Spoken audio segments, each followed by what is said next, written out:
Ada darah nenek moyangmu tertumpah untuk republik ini. Para termul, jaga omonganmu. Nenek moyang kami tertumpah darahnya untuk republik ini. Jaga omonganmu. Tanyakan Jokowi itu, ada nggak nenek moyangnya tertumpah darahnya untuk republik ini? Kehilangan nyawa. Jangan macam-macam kalian. Presidennya siapa? Ya si Jokowi itu. Si rakus kekuasaan itu. Seolah-olah republik ini milik bapaknya, nenek moyangnya. Ini parah nih. Memangnya ada darah nenek moyangmu tertumpah, hai Jokowi? Tenang. Sakit hati kita. Kerucil, lu konferensi pers pengomel-ngomel lu, woi. Heran, konferensi pers itu kan seperti ngomong sama tembok, lu ngomong sama kamera, lu biasa aja jelasin baik-baik. Nggak usah lu teriak, termul. Rismon semakin stres. Kenapa, Mon? Slow, Mon. Tenang kau di boncengan. Ya, ini Rismon udah ketakutan. Karena apa? Bentar lagi Rismon masuk penjara. Jadi Rismon teriak-teriak seperti orang gila. Ada nggak nenek moyang kalian darahnya tertumpah di negara Republik Indonesia ini?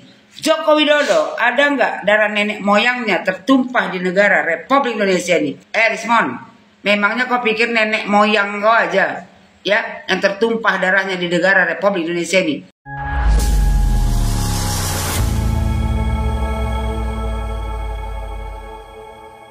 Assalamualaikum warahmatullahi wabarakatuh, saudara-saudaraku sebangsa dan setanah air. Dimanapun kalian berada, semoga kalian selalu dalam kondisi sehat walafiat. Berjumpa lagi dengan saya di Gaspol Update. Kami bukanlah buzzer pihak manapun. Kami hanya menyajikan keputusan ada di tangan Anda. Teman-teman, ini ada video yang menurut saya cukup menarik ya. Yakni tentang lanjutan kabar mengenai mimbar rakyat ya yang dibubarkan oleh rakyat atau oleh warga desa Kandangan. Untung saja dibubarkan dengan cara damai ya, nggak dibubarkan dengan kekerasan.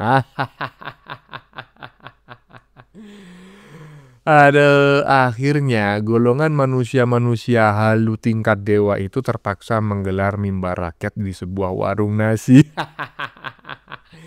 Yang hadir pun cuma 6 biji orang, bayangin cuma 6 biji orang. Semula yang hadir sesuai dengan prediksi kami ya, yaitu 30 biji. Tetapi begitu dibubarkan oleh warga ya, yang lainnya pada melarikan diri, pada kabur. Dan yang bikin ngakak lagi teman-teman ya, si Rismon ya kan, si pakar jadi-jadian marah-marah kayak orang kesurupan. Aduh teman-teman, padahal hanya ngomong di depan kamera, nggak ada lawan bicaranya. Yang namanya jumpa pers ya kan di sebuah warung setelah dibubarkan, cuma 6 biji. Jadi dia ngomong hanya dengan kamera gitu loh. Tapi dia marah-marah nggak jelas macam orang kesurupan gitu. Aduh, nunjuk-nunjuk termul lagi ya kan. Bukannya termul takut ya, malah termul menjadikan video tersebut sebagai lelucon yang sangat menghibur. Nah, bagaimanakah videonya dan bagaimanakah respon netizen? Mari kita tonton bersama, kemudian mari kita komentari bersama di bagian akhir video. Ini dia. Ada darah nenek moyangmu tertumpah untuk republik ini. Para termul, jaga omonganmu. Nenek moyang kami tertumpah darahnya untuk republik ini. Jaga omonganmu. Tanyakan Jokowi itu, ada nggak nenek moyangnya tertumpah darahnya untuk republik ini? Kehilangan nyawa. Jangan macam-macam kalian. Presidennya siapa? Ya si Jokowi itu. Si rakus kekuasaan itu. Seolah-olah republik ini milik bapaknya, nenek moyangnya. Ini parah nih. Memangnya ada darah nenek moyangmu tertumpah, hai Jokowi? Tenang. Sakit hati kita. Mau nantang Jokowi, Aduh, teman-teman, adakah darah nenek moyangmu di republik ini? Ujar Rismon. Lah emang nenek moyangmu aja yang ikut berperang. Atau biasanya orang-orang yang seperti ini, sesumbar-sesumbar seperti ini nenek moyangnya justru dulu itu nggak ikut perang gitu kan. Karena di masa penjajahan itu, ketika pribumi itu melawan kolonialisasi yang dilakukan oleh Belanda, itu nggak semuanya ikut berperang loh, Mon. Yang ikut berperang itu justru hanya sebagian kecil. Sebagian besar rakyat Indonesia itu tetap stay di rumah, ya kan? Walaupun mungkin mendukung finansial, memberikan bahan makanan, tapi mereka nggak ikut berperang. Iya, jujur aja, kakek saya nggak ikut perang, Mon. Kakek saya nggak ikut perang. Nah, jangan-jangan kakekmu macam kakek saya juga, ya kan? Tapi kau menuduh orang lain, kakek-kakeknya katanya nggak ikut perang. Padahal mereka ikut, justru kakekmu yang belum tentu ikut. Terus Monnya nggak usah marah-marah lah, ya kan? Tadi tuh di depan itu netizen sampai ngaji gitu kan. Bismillahirrahmanirrahim, alhamdulillahirrahmanirrahim, maliki yaumiddin, iyyaka na'budu wa iyyaka nasta'in. Biar kau sembuh ya dari yang namanya kesurupan. Temon gagal maning son lanjut. Kerucil lu konferensi pers pengomel-ngomel lu woi. Heran, konferensi pers itu kan seperti ngomong sama tembok, lu ngomong sama kamera, lu biasa aja jelasin baik-baik. Nggak usah lu teriak, termul. Udah gue bilangin 5 tahun sih dalam politik itu sebentar. Iya, dia harus cari tahu mana nih figur-figur yang kuat. Nah, dalam hal ini Pak Jokowi ketahuan masih kuat. Jadi siapapun yang didukung Pak Jokowi 2029 tuh menang. Mereka sadar itu sebenarnya. Nah, kurcaci maju deh dari sekarang. Mau bikin narasi apa kek, nggak kuat menurut gue sih. Karena Pak Jokowi itu udah, nggak punya partai memang. Artinya Pak Jokowi itu dimiliki rakyat langsung. Mandatnya langsung dari rakyat.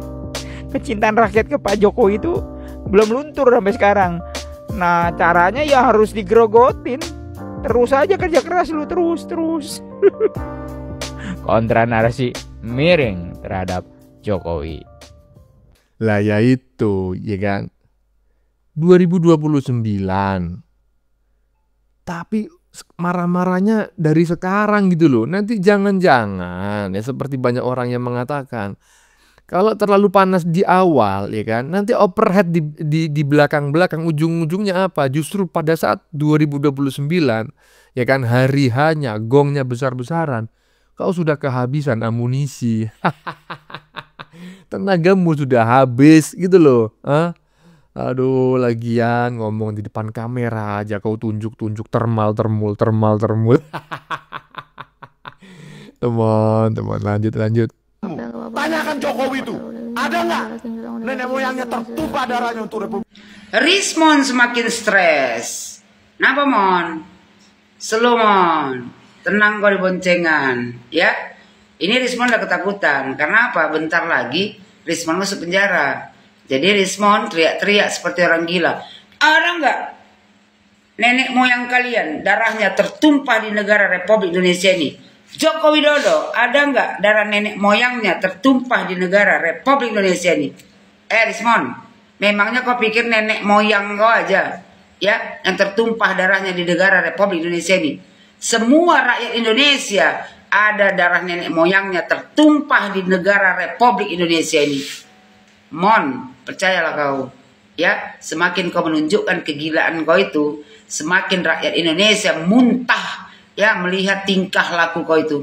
Dan mudah-mudahan secepatnya kepolisian di negara Republik Indonesia ini menangkap orang-orang seperti kau ini, Rismon.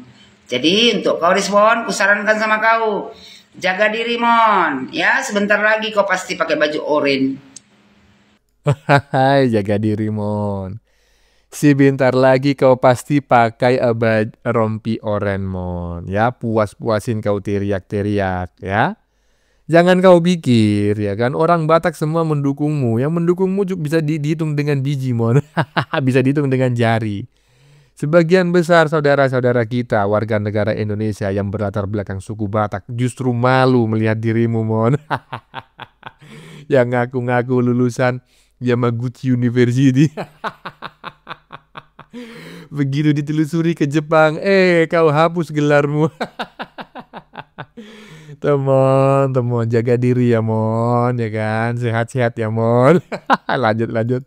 SMA apa yang dipakai oleh Gibran untuk mendaftarkan diploma di UTS Insight itu perlu diinvestigasi.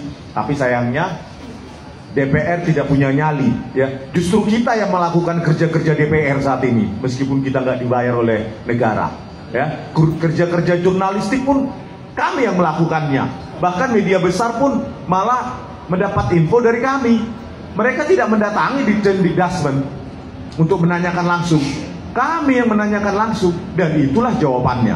Bahwa Gibran sekali lagi tidak punya ijazah SMA karena hanya 1 tahun di Orchard Park Secondary School. Tadi kembali lagi, pendidikan itu sekuensial. Ketika SMP bodong, maka SMA, kuliah dan lainnya bodong. Begitu juga dengan SMA. SMA bodong, Gibran tidak punya atau tidak lulus SMA, maka S1-nya di MDIS Singapura otomatis gugur, ya, karena yaitu mutlak, ya, pendidikan itu sekuensial dan itu mutlak, ya. Kesimpulannya, Gibran layak dimakzulkan sesegera mungkin, ya kan?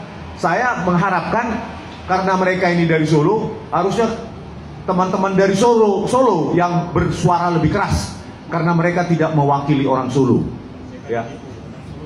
Iya, orang Solo pun ditipu, sama seperti saya tahun 2014 pun ditipu oleh Joko Widodo, ya.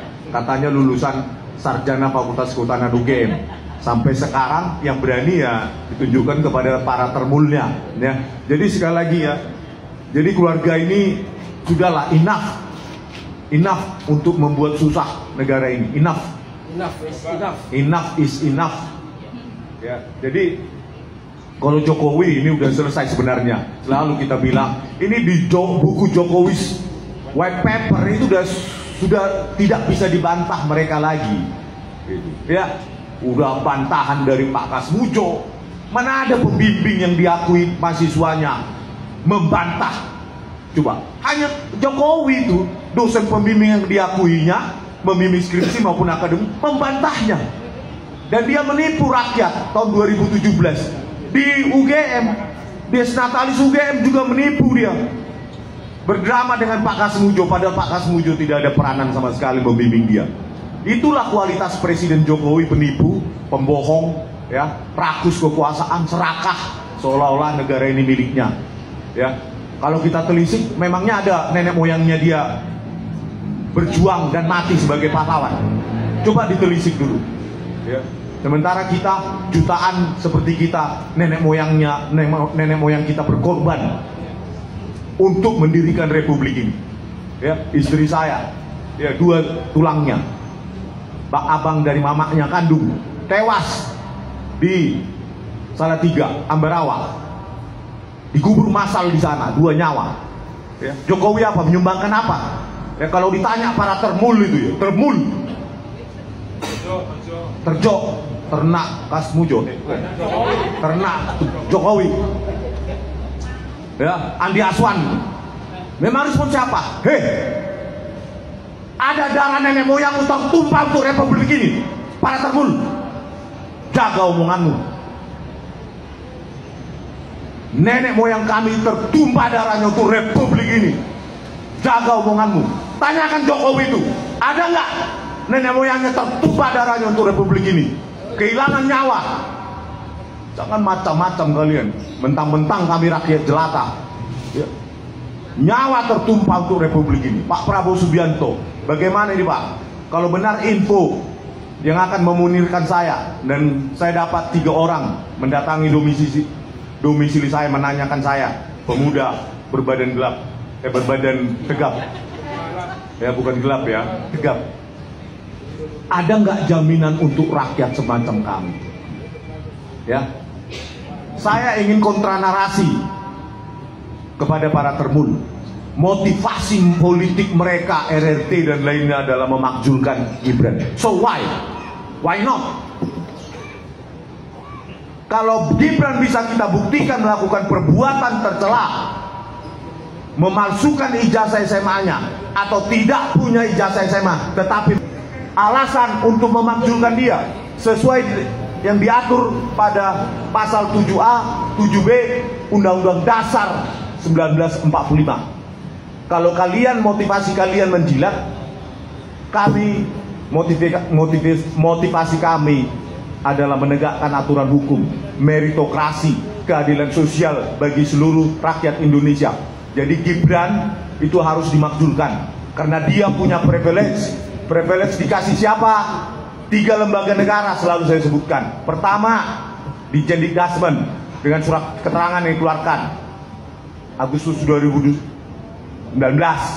Yang kedua, KPU menerbitkan peraturan PKPU nomor 19/2023 pasal 18 ayat 3 mengecualikan presiden dan wakil presiden kalau dia lulus sarjana S1 luar negeri dikecualikan untuk menunjukkan ijazah SMA-nya dari luar negeri.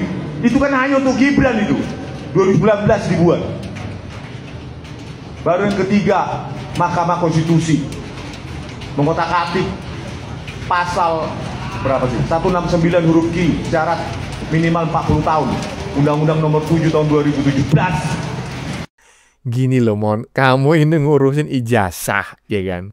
Sementara kau ini tidak terlibat atau tidak memiliki hubungan apapun dengan lembaga pendidikan, baik yang menerima Gibran ya di tingkat SMA atau secondary school di mana itu di Singapura, dan juga tidak berhubungan dengan sekolah SMP yang meluluskan Gibran di Solo.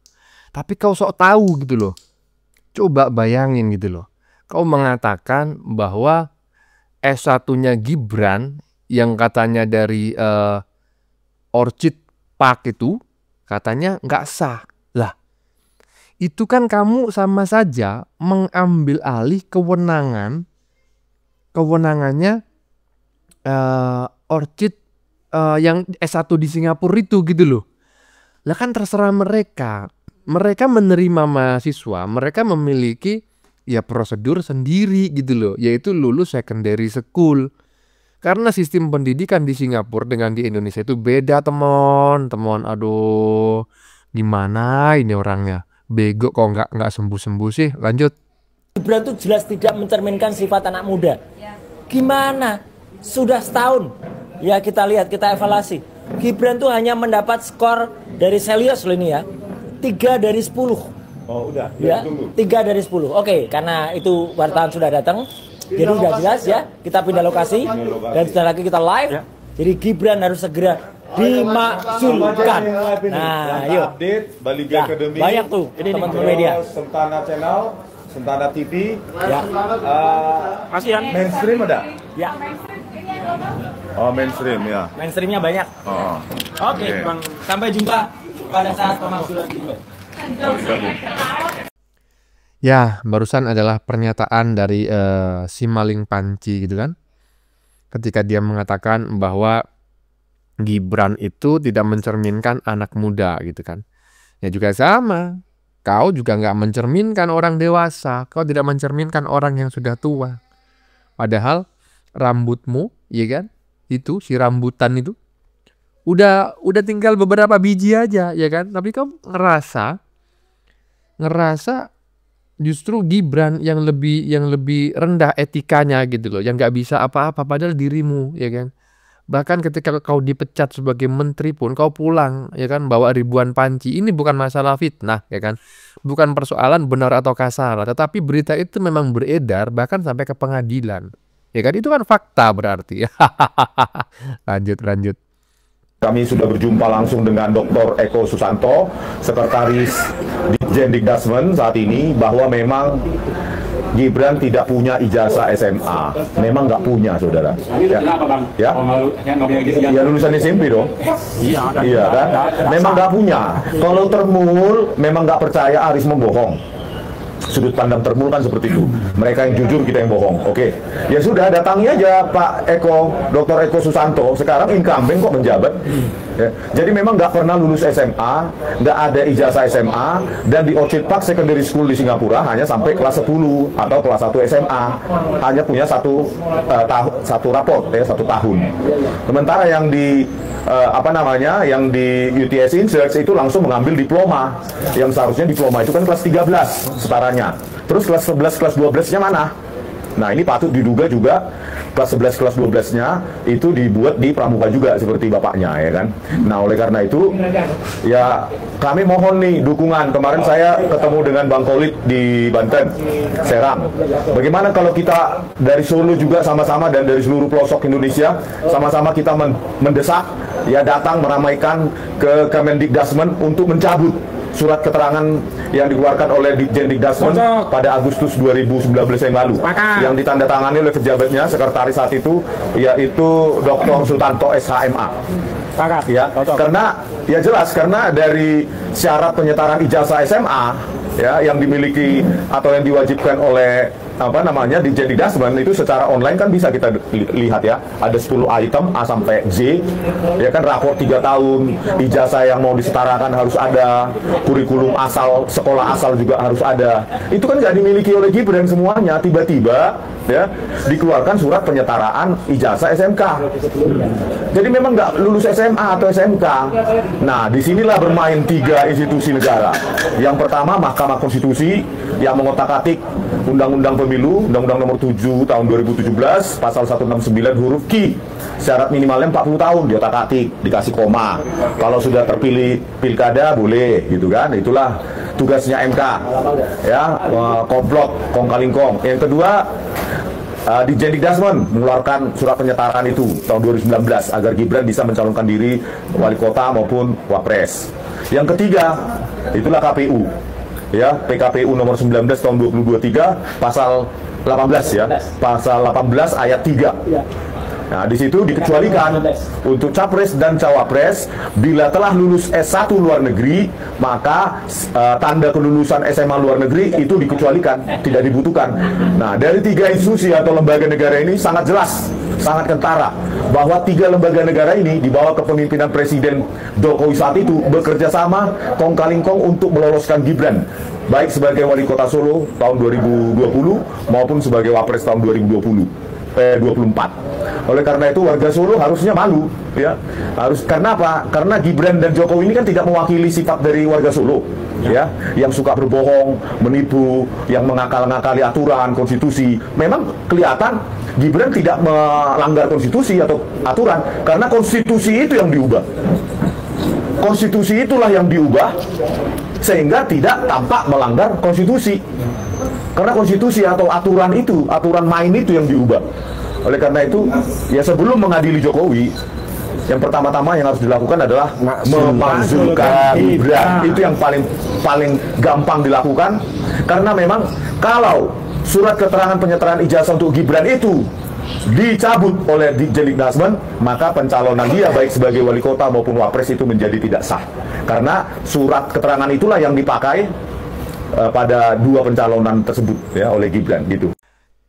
Ya, ini gini teman-teman ya. Saya percaya dengan apa yang disampaikan oleh Rismond bahwa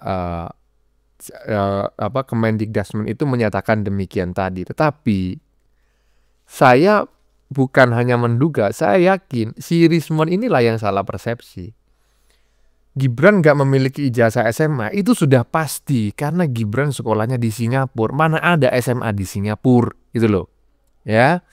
Gibran itu sekolah di Indonesia hanya sampai tingkat SMP ya. Setelah itu melanjutkan ke Singapura. Nah, karena di Singapura itu sistem pendidikannya berbeda. Di sana itu nggak ada SMA dan SMP, adanya secondary school yang merupakan gabungan dari SMP dan SMA, maka Gibran itu langsung masuk ke secondary school itu langsung tahun ke-4 gitu loh, melanjutkan SMP yang ada di Indonesia. Ya kan? Nah, begitu lulus, ya lulus secondary school. Setelah itu melanjutkan S1. Jadi memang benar Kemendikdasmen itu mengatakan Gibran nggak punya ijazah SMA. Saya aja nggak punya ijazah SMA. Ijazah saya SMU. Hah? Saya nggak punya ijazah SMP. Ijazah saya SLTP Paham nggak kau? Bagaimana menurut kalian? Keputusan ada di tangan Anda. Silakan tulis di kolom komentar. Baik Anda yang setuju maupun yang tidak setuju dengan isi konten ini. Sebelumnya saya memohon maaf ya jika dalam penyajian konten ini ada kata-kata yang menyinggung, kurang tepat penggunaannya, atau ada data yang dianggap keliru atau salah. Saya memohon maaf yang sebesar-besarnya. Kita jumpa lagi di lain video. Salam NKRI.